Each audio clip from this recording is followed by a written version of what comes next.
কোনোভাবে তোমার শত্রু প্রচণ্ড ভয় পেয়েছে, যে কোনোভাবে হোক না কেন সে তার নিজের ধ্বংসের মুখোমুখি দাঁড়িয়ে আজ ভীষণ ভীত। অ্যাট দ্য সেম টাইম তার ধ্বংস যে কারণে হতে পারে সেটাও সে বুঝতে পারছে এবং সেই কারণটাকে সমূলে বিনাশ করতেও বদ্ধপরিকর এই মুহূর্তে। আর সেই কারণটা তুমি। ডিটেল রিডিংয়ে আসবো। আজকে ইনটিউশন এটাই ছিল, আজকে মেসেজ এটাই ছিল, এর ওপর বেস করে আজকে রিডিং দেখবো যে কি নির্দেশ আসছে, কি বক্তব্য আসছে। একদম কনফার্মেশন দেখো কি বক্তব্য আসছে সেগুলো দেখবো। তবে তার আগে বলি, তোমরা জানো অবশ্যই রিডিংটা টাইমলেস, রিডিংটা জেনে স্পেসিফিক নয়, রিডিংটা সমস্ত জোডিয়াক সাইনের সমস্ত ধরনের মানুষের জন্য রিডিং। দ্বিতীয়, যার সঙ্গে যতটা ম্যাচ করবে ততটাই নেবে, বাকিটা অন্যদের জন্য ছেড়ে দেবে। তৃতীয়, যারা আমার কাছ থেকে পার্সোনাল রিডিং নিতে চাইছে, সেটা বাস্তু বিষয়ক হোক, সেটা তোমাদের শারীরিক বিষয় হোক, সেটা তোমাদের লাভ অ্যাফেয়ার বিষয় হোক, সেটা তোমাদের কারেন্ট রিলেশনশিপ কীরকম রয়েছে বা ভবিষ্যতে কীরকম কী হতে পারে সেটার বিষয় হোক, বা কোনো কাটান ক্রিয়া সেটা হয়ে থাকুক, বাঁধন দেওয়ার ক্রিয়া সেটা হয়ে থাকুক, কোনো অশরীরী আত্মার দ্বারা ক্রিয়া, জিন চালান ক্রিয়া, নেগেটিভিটি রিমুভাল ক্রিয়া, ব্ল্যাক ম্যাজিক রিমুভাল ক্রিয়া, কোনো রকম বাধা দেওয়া থাকলে সেই বাধা অবস্টাকেল সরানোর ক্রিয়া, লাভ স্পেল, যাই হয়ে থাকুক না কেন, বা কোনো রকম প্রোডাক্ট যদি তোমাদের নেওয়ার থাকে, বিশেষ করে গ্রিন অ্যাভেঞ্চুরিয়ান, জানি না হয়তো তোমাদের মধ্যে কারো কেউ এই বিষয়গুলো নিয়ে সার্চ করছো জিনিস কেনার জন্য এবং পিওর জিনিসটা পাওয়ার জন্য। তো আমার কয়েকটা নামই ভীষণ উঠে আসছে। সেটা হচ্ছে 1 পঞ্চমুখী রুদ্রাক্ষ, 2 সপ্তমুখী রুদ্রাক্ষ, 3 রোজ কোয়ার্টজ, 4 ওপালাইট, 5 গ্রিন অ্যাভেঞ্চুরিয়ান, আর একটা আসছে ব্লাড মুনস্টোন, যেটা এই মুহূর্তে আমার কাছেও নেই। আরেকটা আসছে মেলাকাইট। মেলাকাইটটা আমার কাছে আছে রিসলেট ফর্মে। এটা খুব কষ্ট করে আমি পেয়েছি, একদম অরিজিনালটা পেয়েছি। খুব কষ্ট করে পেয়েছি বলতে একদম এ গ্রেড, ট্রিপল এ গ্রেডটা পাওয়া যাচ্ছিল না। এইটা মানে কালারটা দেখে যেরকমই মনে হোক না কেন যে অত বেশি জৌলুসপূর্ণ নয় বা কিছু, কিন্তু এটা একদম অরিজিনালটা। খুব কষ্ট করে পেয়েছি এটা আমি। যাই হোক, তো এই কটা জিনিসের কথা ভীষণভাবে মনে এলো। আর ভীষণ মনে আসছে রেড মুনস্টোনটার কথা, ব্লাড মুনস্টোন যেটাকে বলে। তো তোমরা হয়তো কেউ এই বিষয়টা নিয়ে সার্চ করছো। যদি মনে হয় যে একদম রিয়ালটা চাই, তাহলে আমার সঙ্গে যোগাযোগ করতে পারো। একদম রিয়ালটাই পাবে যদি পাওয়া যায়। আর তার সঙ্গে যদি চাও যে ওটা তোমার জন্য স্পেশালি অ্যাক্টিভেট করে দেওয়ার জন্য, তো সেটাকে অ্যাক্টিভেট করেও তোমার অ্যাড্রেসে পাঠিয়ে দেওয়া হবে, এই ব্যবস্থাও রয়েছে। ঠিক আছে, তো চলো আজকে রিডিংয়ে ঢুকে যাই। যারা চ্যানেলে ডোনেট করছো, যারা মেম্বারশিপ নিচ্ছ, যারা ভিডিও শেয়ার করছো, যারা রেগুলার বেসিসে ভিউ করছো, তোমরা খুব ভালো মতন জানো যে তোমরা অলরেডি প্রোটেক্টেড রয়েছো। তোমাদের সেই ক্ষতি করতে পারছে না যে ক্ষতি তোমাদের কিছুদিন আগে পর্যন্ত মানুষ করতে পারতো। একদম কনফার্মেশন দেখো। তো তোমাদের সবাইকে আমার তরফ থেকে আন্তরিক কৃতজ্ঞতা চ্যানেলে ডোনেট করার জন্য এবং আমাকে এত এত এত এত ভালো ভালো মানে এগিয়ে যাওয়ার জন্য, ইন্সপায়ার করার জন্য। Thank you so much, thank you so much. একটাই অনুরোধ করব, প্লিজ হিন্দি চ্যানেলগুলোতেও তোমরা একটুখানি দেখো, ওগুলোতেও তোমাদের জন্য যথেষ্ট ইনফরমেশন রয়েছে। ঠিক আছে, চলো অনেক বকে নিলাম। হার্ট ফগ, কনফেশন, ওকে, লয়্যালটি, ব্লাফ। দেখেছো, বললাম না তোমার শত্রু এখন নিজেকে ভাবছে যে স্পিরিচুয়ালি প্রচুর অ্যাক্টিভ হয়ে গেছে, ওর কাছে প্রচুর ইনটিউশন পাওয়ার বেড়ে গেছে।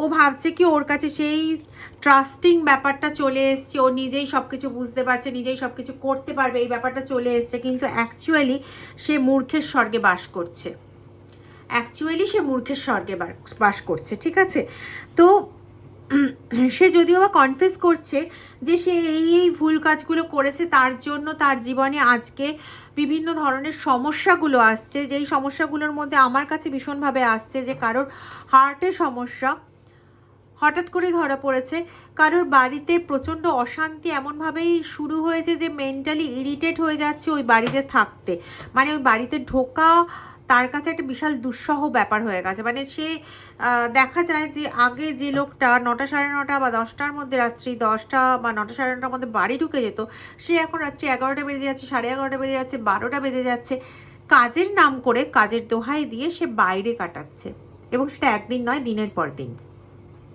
তুমি নিজেই ভেবে দেখো তো, কারোর যদি কাজ পড়তেই পারে, আমি মেনে নিলাম তার কাজ পড়েছে, একদিন, 2 দিন, বড়জোর 3 দিন, তো পর পর তার কি এরকমই কাজ থেকে যাবে? একদিনের জন্য হয়তো একটু বাড়িতে তাড়াতাড়ি এলো, পরের দিন থেকে আবার যেকে সেই, মানে তার বাড়িতে থাকতে প্রবলেম হচ্ছে।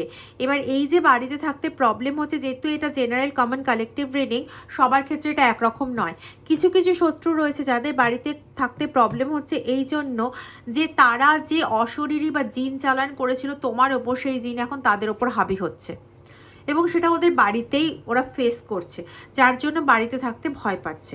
আর কিছু ক্ষেত্রে হচ্ছে বাড়িতে এতটাই অশান্তি শুরু হয়েছে, যেটা আমি আগে বলছিলাম, যে বাড়িতে থাকাটা তার পক্ষে দায় হয়ে দাঁড়িয়েছে। মানে তার মনে হয় আমি বাড়ির থেকে যতক্ষণ বাইরে আছি আমি সুস্থ থাকবো, বাড়িতে গেলে পরেই আমি অসুস্থ হয়ে পড়বো, ঠিক আছে? তো এরকম তার অবস্থা। এবং এই মুহূর্তে সে ভীষণভাবে, এটা ভীষণ ইম্পর্টেন্ট কার্ড, এই জন্য এটাকে আমি লাস্টে বললাম, যদিও এটা ফার্স্টে বেরিয়েছিল।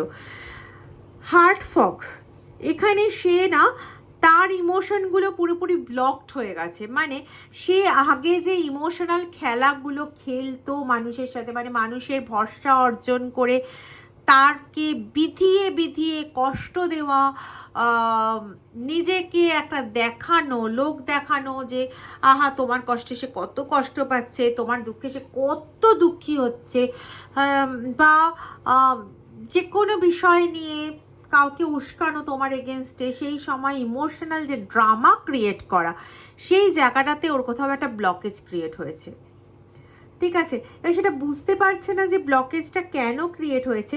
কখনো কখনো তার কাছে এই বার্তা আসছে যে সে নিজে যা কিছু কাজকর্ম করেছে তার জন্যই বাধা ক্রিয়েট হয়েছে। কখনো কখনো আবার সে এটা ভাবছে যে তুমি কিছু তন্ত্রমন্ত্র যন্ত্র করছো যার জন্য ওর এই ব্লকেজটা ক্রিয়েট হয়েছে, ঠিক আছে? মানে তুমি ওকে ওর খারাপটা তুমি করছো। এবার ভেবে দেখো মানে কীরকম ধরনের শেয়ানা আর বদমাশ লোক, যে কিনা যত কিছু খারাপ কাজ নিচে করলো, কিন্তু এখন নিজের খারাপ হচ্ছে বলে দোষটা তোমার ঘাড়ে চাপাচ্ছে। এই তন্ত্রমন্ত্র যন্ত্র এগুলো কে করেছে? করেছে জিন চালান বা অশরীরী চালান কে করেছে? এ করেছে। দিনে দিনে তোমাকে খোটা দিয়ে কষ্ট দেওয়ার ব্যবস্থা কে করেছে? এ করেছে। হতে পারে এ তোমার মাদার ইন ল, হতে পারে এ তোমার ডটার ইন ল বা সান ইন ল। তুমি একজন পুরুষও হতে পারো, মহিলাও হতে পারো, সেই সেন্সেই বলছি। তোমার নামের ফার্স্ট অক্ষর এ দিয়ে স্টার্ট হতে পারে, কে দিয়ে স্টার্ট হতে পারে, এম দিয়ে স্টার্ট হতে পারে, পি দিয়ে স্টার্ট হতে পারে, বা আরেকটা আসছিল ভুলে গেছি, এস দিয়ে স্টার্ট হতে পারে, ঠিক আছে? জে দিয়েও স্টার্ট হতে পারে। ওকে, তো এখানে তোমার মানিটারি ব্লকেজ ক্রিয়েট করার একটা বিশাল বড় চেষ্টা হয়েছিল, এখনও হচ্ছে। মাঝখানে হয়তো মাস তিনেক মতন পরিস্থিতি ছিল, আমি জানি না কার জন্য আমি এটা বলছি, কিন্তু এরকম আসছে যে মাঝখানে মাস তিনেক মতন, 2.5 থেকে 3 মাস বড় জোর পরিস্থিতি এরকম ছিল যে মোটামুটি সম্পূর্ণ পরিবারটাকে চালানোর জন্য যতটা অ্যামাউন্টের দরকার ততটা অ্যামাউন্ট তোমার হাতে আসছিল, কিন্তু সেখান থেকেও তুমি সঞ্চয়ের জায়গাটা কিছু করতে পারোনি। আর এই মাস তিনেক আগের বা বর্তমানের অবস্থাটা এমনই রয়েছে অ্যাজ ইফ যেন টোটালি ব্লকেজ, টোটালি একটা ব্লকড কন্ডিশন, এই জায়গাটা কোথাও ভীষণভাবে পাচ্ছি। তো এই ব্লকড কন্ডিশনটাই, বর্তমানে যে ব্লক কন্ডিশনটা, এ নিজে জানছে, নিজে বুঝছে যে এর কৃতকর্মের ফল এ পাচ্ছে, এর কাছে যে সমস্ত বাজে জিনিসগুলো ঘটছে সেগুলোর জন্য এ নিজে দায়ী, রেসপন্সিবল, সেটা বুঝতে পারছে। আজকে এর কাছে যে এনার্জিটা যাচ্ছে সেটা হচ্ছে পুরোপুরি বাধার এনার্জি, পুরোপুরি বন্ধনের এনার্জি এখন এর কাছে ঘুরে চলে গেছে, রিটার্ন ব্যাক করে চলে গেছে, ঠিক আছে? কিন্তু তবুও এই মুহূর্তে চেষ্টা করছে, জান প্রাণ লড়িয়ে চেষ্টা করছে তোমাকে বেঁধে ফেলতে। তোমার আর্থিক, মানসিক, শারীরিক এই তিনটের ওপর ওদের টার্গেট। এই তিনটে জায়গাকে এমনভাবে বাঁধতে চাইছে যাতে ভবিষ্যতে তুমি আর কোনো রকম মুভ করতে না পারো। কারণ এদের ক্ষেত্রে দৃঢ় বিশ্বাস এটা, তোমাদের যাদের শত্রুরা ঠিক এই কাজটা করছে, মানসিক শারীরিকভাবে বন্ধন করে দিতে চাইছে, তারা 555 বা 777 এইগুলো অ্যাঞ্জেল নাম্বারগুলো খুব বেশি দেখছো, ঠিক আছে? তো তোমার শত্রু চাইছে যে কোনোভাবে হোক না কেন নিজেকে এই জায়গাটার থেকে বের করে আনতে, এবং এর জন্য তার মনে হয়েছে যে তোমাকে যদি বেঁধে দিতে পারে, তার যে বন্ধন এনার্জি সেটা যদি তোমার ঘাড়ে চাপিয়ে দিতে পারে, তাহলে পরে সেখান থেকে মুক্ত হতে পারবে। আমি কিন্তু ব্যাপারগুলো বলছি বোঝানোর জন্য, কোনো ভয় দেখানোর জন্য বলছি না। যদি দেখবে যে তোমার সঙ্গে এই জিনিসটা হচ্ছে, তাহলে একটা রেমেডি শুরু করো। ডান দিকে একটা ছোট সাদা মোমবাতি জ্বালাবে, বাঁ দিকে, ডান দিকে মোমবাতি থাকবে, বাঁ দিকে একটা মাটির পাত্রের মধ্যে কিছুটা কালো সর্ষে, 4টে গোটা গোলমরিচ, 2টো লবঙ্গ এবং 1টি এলাচ আর এই এতটা মতন দারচিনির টুকরো নেবে একসঙ্গে, কর্পূর সহযোগে এগুলোকে জ্বালাবে। কবে জ্বালাবে? শনিবার জ্বালাবে। কটা শনিবার জ্বালাবে? 7টা শনিবার জ্বালাবে। তারপরে দেখো কি হয়, ঠিক আছে? বর্তমানে তোমাকে যে বন্ধন দেওয়ার চেষ্টা করছে ওটা অতি দ্রুততার সঙ্গে করার চেষ্টা করছে, এবং এই বন্ধন কাটতে যা রেমেডি তোমাকে বললাম এটা তুমি করে রাখো, এই বন্ধন তোমার উপর সেভাবে হাবি হতে পারবে না, এইটুকুনি গ্যারেন্টি দিয়ে আমি বলতে পারি। আচ্ছা, আর একটা যে কথা তোমাকে বলবো সেটা হচ্ছে, দেখবে তো কারোর বাড়িতে সবুজ রঙের কোনো স্পঞ্জের টুকরো আছে কিনা, যদি থাকে ইমিডিয়েটলি সেটা বাড়ির থেকে বের করবে। হতে পারে কোনো ট্রাঙ্কের মধ্যে কিছু সাদা কাপড়ে রোল করা জিনিস থাকতে পারে, জিনিসটা নয় অ্যাকচুয়ালি সাদা কাপড়টা গন্ডগোলের, ঠিক আছে? এরকম 2-3টে জিনিস পাচ্ছি দেখতে। একটা আরেকটা পাচ্ছি যে কোনো ইটের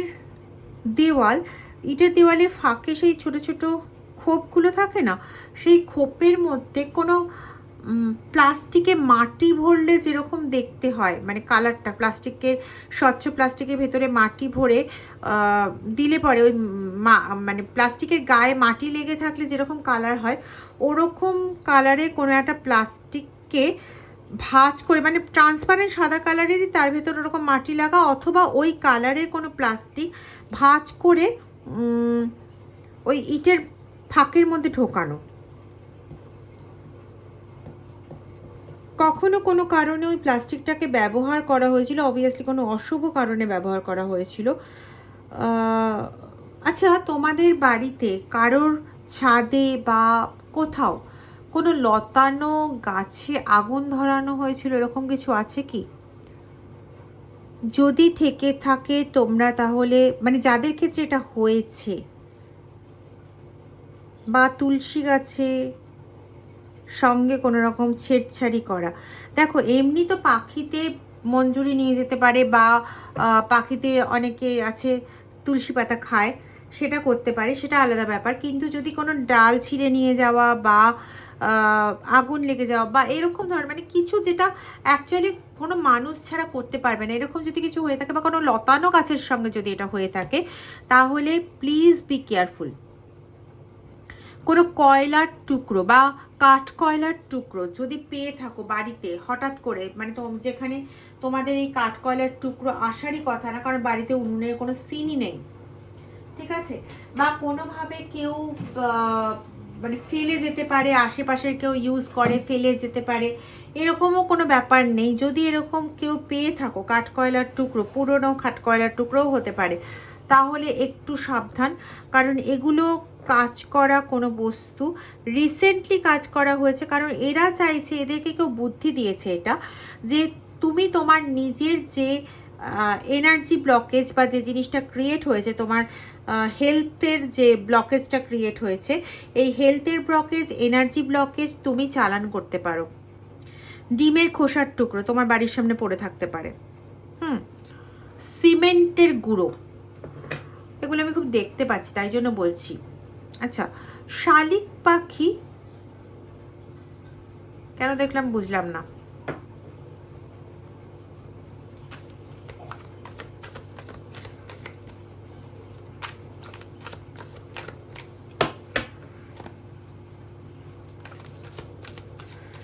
শালিক পাখির ধাঁধাটা ক্লিয়ার হচ্ছে না তো। শালিক পাখি নিয়ে কোনো একটা ব্যাপার আছে, প্লিজ মহাদেব গাইড করো। শালিক পাখির কি ব্যাপার আছে? শালিক পাখি,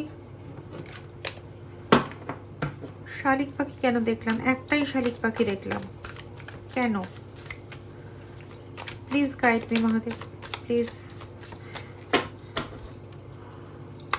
Angel Michael, please guide me. Angel Michael, please guide me. Angel Michael, please guide me.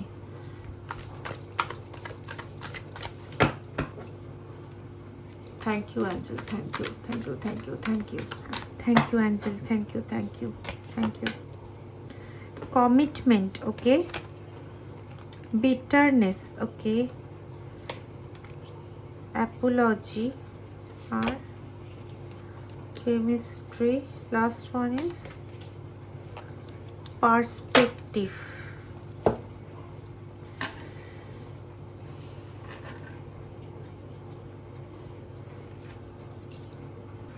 আচ্ছা, পাখিটা শালিক বা ময়না হতে পারে। আমাদের দশমহাবিদ্যার একজন দেবী আছেন, দেবী মাতঙ্গী, তোমরা আশা করি শুনেছ, নীল সরস্বতীও বলা হয়।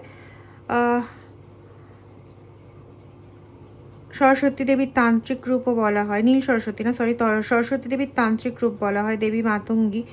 তার বাহক মানে তার বাহন হচ্ছে শালিক বা ময়না, ওকে। তো খুব সম্ভবত সেটাকে বোঝানো হচ্ছে। এখানে দুটো দিক রয়েছে এবং এখানে দুটো দিকেরই কার্ড এসছে।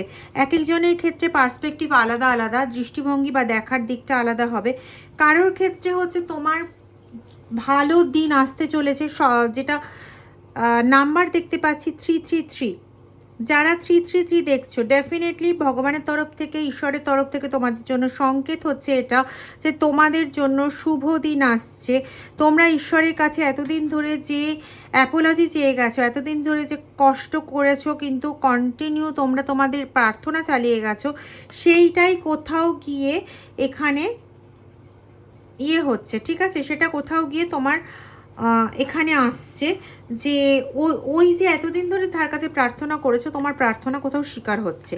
আর দ্বিতীয় আরেকটা যেটা 555 দেখতে পাচ্ছি, সেখানে তোমার বাকশক্তিকে রুদ্ধ করার জন্য হয়তো তোমাদের মধ্যে কেউ গান করো, বা তোমাদের মধ্যে কেউ আছো যে হয়তো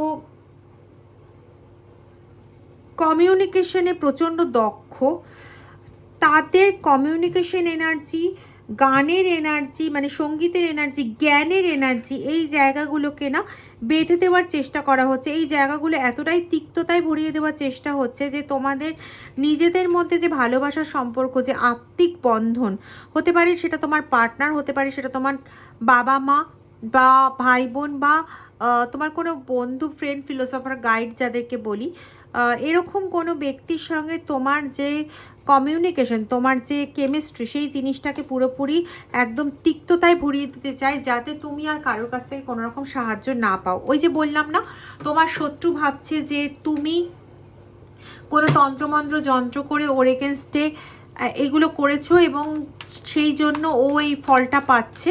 আর তুমি তন্ত্রমন্ত্র যন্ত্র কেন করছো না, ও এতদিন ধরে তোমার এগেনস্টে কাজ করেছে, তাই তুমি রিভেঞ্জ নিতে এটা করছো। কিন্তু বেচারা এত বড়ই বুড়বক পার্সন, কি বলবো, মানে এদের সম্পর্কে যখন বলি না, তখন আমার মাথাটা প্রচণ্ড গরম হয়ে যায়। মানে এত এত মানে মহান বোকা একটা, যে জানে না এটা যে নিজে খারাপ কর্ম করলে কাউকে আর কিছু করে রিটার্ন পাঠাতে হয় না।